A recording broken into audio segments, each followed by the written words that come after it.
Okay, here we go again. I've been doing some experimenting with my end-fed antenna here.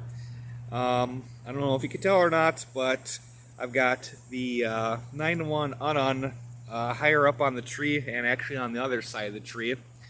Um, this is the wire going up into the branches. I'll show you where that goes in a moment. And over here, I'm trying something a little different.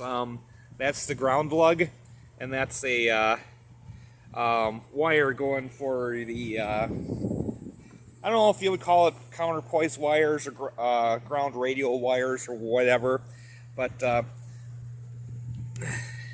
this is where that wire comes to. I basically just got this screw and I have all these wires, ground radio wire, counterpoise, whatever you want to call them, hooked up to it. And I do have this one going to my ground rod. And yes, I know this should be there should be a line going from here to the house's main electrical ground, but I still haven't figured that out, and that's something I don't think I'm going to be able to figure out myself. I might have to get in a professional to try to show me or where it is, because I have no idea. But anyhow, getting back on track here. So this is the ground side of the antenna.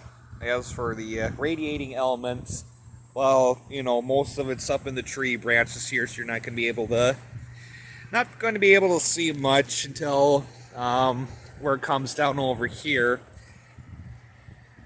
I used to have it going out to the front of the yard here, but I've kind of shortened it. I'm concentrating on 40 through 6 meters now.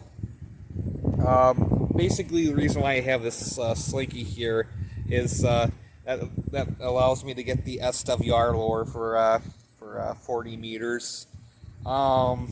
Still not quite 100% happy with this setup, but then again, with using this antenna, I was able to make my first contact on FT8 with Greece last night.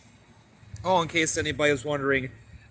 With this setup, the SWR for 40 meters is under 3 to 1. 20 meters, it's like, it's under 1.5. It's, can't remember the exact number, but obviously on the higher bands, the SWR is better. And with running FT8, it seems to be doing pretty good, but like I mentioned before, you can pretty much use anything and make contacts on FT8. I don't know if it's the wires, if the camera's picking it up or not. Basically, how I had this set up before was kind of like a half square configuration. Now it's kind of, I don't know what you would call this, because it goes up into the tree and then it goes across and it kind of slopes down there and then it goes down there. So it's it's kind of like a combination of an inverted L, a half square, and a sloper.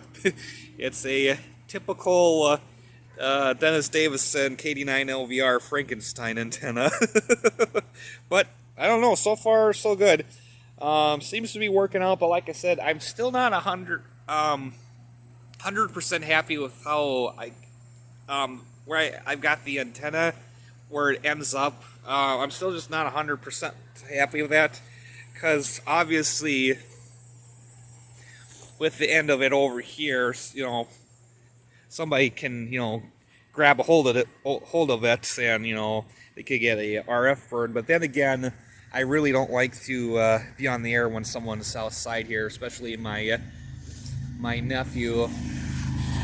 Now, I don't think I explained properly, but I sort of mentioned that I have this so I could get the SWR down on 40 meters. If I basically just have the wire end up here where that insulator is, the SWR is just high. But if I do something like this, like using a slinky or even experimented, I had the wire wrapped around the tree that lowered the SWR for 40 meters. Now somebody may ask, well, what's the big deal? Why don't you use an external antenna tuner? I am trying my best to avoid that.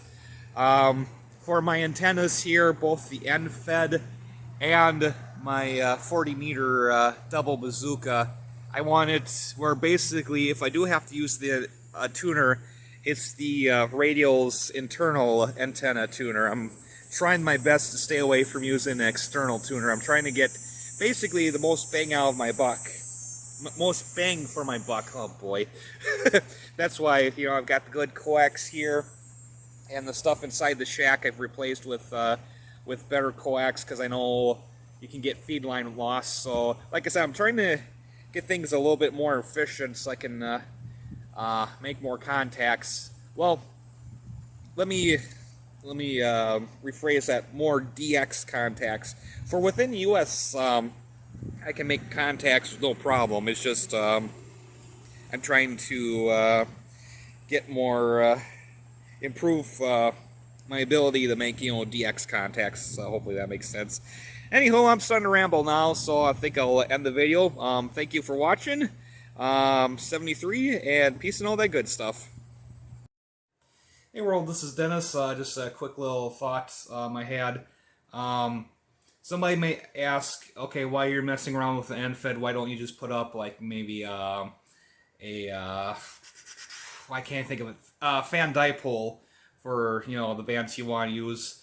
And I have thought of it, and maybe I might try something out. But my biggest issues, and maybe some of you may have figured out by watching the video, is I'm using trees for, you know, supports for my antenna wires. So trying to trying to get something set up might not quite work out the way I wanted to. Because with my 40 meter double bazooka, I can get it to work. Because, you know, I got 12 feet off the ground, I'm doing NVIS, so, you know, that's no problem there.